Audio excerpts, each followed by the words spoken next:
तब्बल 10 वर्षांनंतर आज कोल्हापूर महानगरपालिकेची सार्वत्रिक पंचवार्षिक निवडणूक 65% अधिक अत्यंत चुरशीनं पार पडली। सकाळपासूनच मतदारांनी उत्स्फूर्तपणे मतदानाला सुरुवात केली होती। सायंकाळी उशिरापर्यंत शहरातील अनेक मतदान केंद्रावरील मतदारांची गर्दी झाल्यानं मतदानाला उशीर झाला। आज शहरातील 20 प्रभागातील 595 मतदान केंद्रावर मतदारांनी मतदानाचा हक्क बजावला। कोल्हापूर महानगरपालिकेची पंचवार्षिक निवडणूक तब्बल 10 वर्षांनंतर आज मोठ्या चुरशीनं झाली। या महापालिकेची ही निवडणूक पहिल्यांदाच बहुसदस्यीय पद्धतीनं झाली। 19 प्रभागांमध्ये प्रत्येकी 4 उमेदवार तर एका प्रभागात 5 अशा एकूण 20 प्रभागातील 81 जागांसाठी ही निवडणूक झाली। राजकीय नेते आणि कार्यकर्त्यांनी ही निवडणूक अत्यंत प्रतिष्ठेची बनवली होती। विविध राजकीय पक्ष, आघाड्या तसंच अपक्ष असे मिळून एकूण 327 उमेदवार या निवडणुकीच्या रिंगणात उतरले होते। या निवडणूक प्रक्रियेसाठी प्रशासनाच्या वतीनं 7 निवडणूक कार्यालयांच्या अंतर्गत प्रभागनिहाय 595 मतदान केंद्र तयार केली होती। CCTVच्या निगराणीखाली होत असलेल्या या निवडणुकीसाठी प्रचंड पोलीस बंदोबस्त तैनात करण्यात आला होता।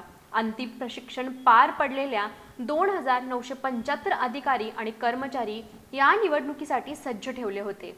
आज सकाळी 7:30 वाजल्यापासून प्रत्यक्ष मतदानाला सुरुवात झाली। मात्र या वेळेपूर्वीच शहरातील मतदारांनी मतदान केंद्रावर रांगा लावायला सुरुवात केली होती।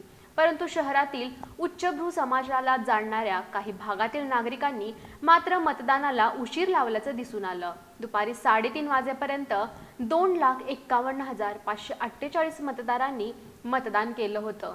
मतदान संपण्याच्या सायंकाळच्या वेळी मात्र सर्वच प्रभागातील मतदारांची मतदान करण्यासाठी केंद्रावर गर्दी झाली होती। काही ठिकाणी उमेदवारात तसंच समर्थकात किरकोळ बाचाबाची होण्याचे प्रकार घडले। मात्र पोलिसांनी त्यावर तत्काळ नियंत्रण मिळवलं।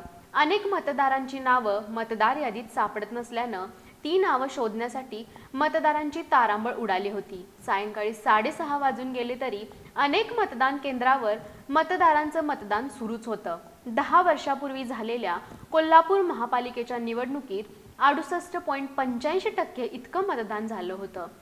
कोल्हापूर महापालिकेच्या आजच्या निवडणुकीसाठी 2,44,768 पुरुष मतदार तर 2,49,906 महिला मतदार आणि 37 इतर मतदार अशा एकूण 4,94,711 मतदारांची नावं मतदार यादीत समाविष्ट झाली होती।